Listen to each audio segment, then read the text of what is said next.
Hey y'all! So I'm actually trying to do like a legit YouTube video and not just, a shorts thingy. So yeah, I'm actually trying to do real, so I hope you guys enjoy that. What I want to talk about today is like how to handle your emotions. And it's really, really, really important.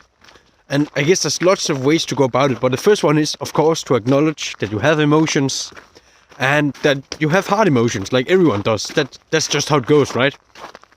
So you shouldn't guilt yourself if you feel angry or depressed or lazy or bored and stuff like that. Like, that's just how it goes, Whatever is, right? You can't just delete an emotion that you have right now. So that's the first step. The second step is then to, go in deep and actually ask why. Why do you feel this emotion right now? And you might not know. There's been tons of time where I've been like bored, for example, and been like, I don't know, I guess. There's nothing to do. And then at the end of the day, it was like, oh, okay, there's actually a lot I could have done that day. So that was kind of stupid. But really, so begin to try to dig deep in why. And, a lot of the times it's probably because of beliefs, because of a certain way you view things or see things, and your thought patterns.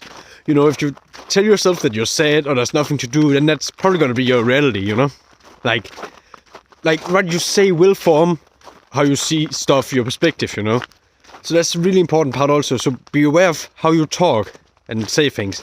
And yeah, it might feel, and I'm not suggesting you should do like toxic positivity where you're like, I'm happy all the time while you're depressed. Of course not.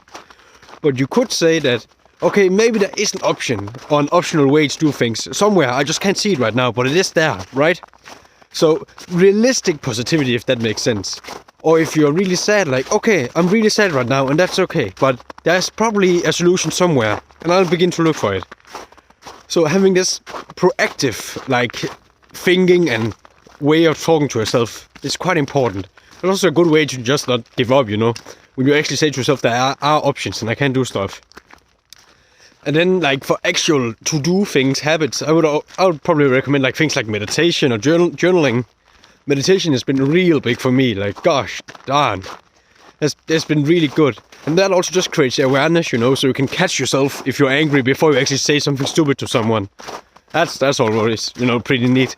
And you could journal, so like write out how you've been today and all that stuff. And yeah, it might feel really fluffy to write about your emotions. Like, what? And especially in our society where we don't really focus on emotions in the same way, and especially if you're a man, for example, you can't feel emotions, blah, blah, blah. But at the end of the day, you actually act from your emotions. And that's the general state you are in and how you act. So you can't freaking ignore your emotions. That's so stupid. So don't do that. And work with what you've got, right? And again, you can improve your emotional state, I promise. And so there's just two ways. Journaling and meditation. You could also work out, talk to a friend, do things. But I would really at least suggest awareness in any kind of way. That's so important to actually begin to look at how you actually work. That's pretty cool and pretty good. So you actually begin to be aware of why you think the way you think. And okay, I feel these emotions when I'm doing this or when I'm saying this to myself. And then either begin to say more if it's a good emotion or say less if it's a bad emotion. Or be less at that place if you can, of course. Everything within your power, right? Do what you can. And then things will improve. And there's always something you can do. That's also a pretty good thing to say to yourself. There's always something you can do, right? It may not be big or grandiose, but there's something, right? That's a good place to start. Then we can always improve from that. So yeah, I guess that's like my spit take on how to handle emotions real quick. And of course, this is a giant theme, and there's so much content to talk about in this. But it's just like my quick advice if I had to give something. And again, it's not easy and you become better at it with time. It's like any other skill or like a muscle. So it's easy for me to say, oh, you just gotta be happy and handle your emotions. But at the start it can be really freaking hard.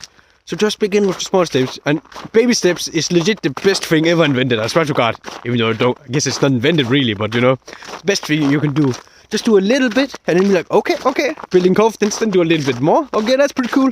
And then work from there. You just don't want to, go back, Rather take like one baby step forward than like two giant steps forward and then 3 back, So I really recommend baby steps in your approach to emotional control and emotional mastery. And then yeah, also be okay with your emotions. As last advice. If you're sad, accept that you're sad. Emotions will pass faster if you don't resist them. What you resist persists, as they say. So that's really important advice too. So yeah, I guess that's what I had to say today. So see you later. Bye bye.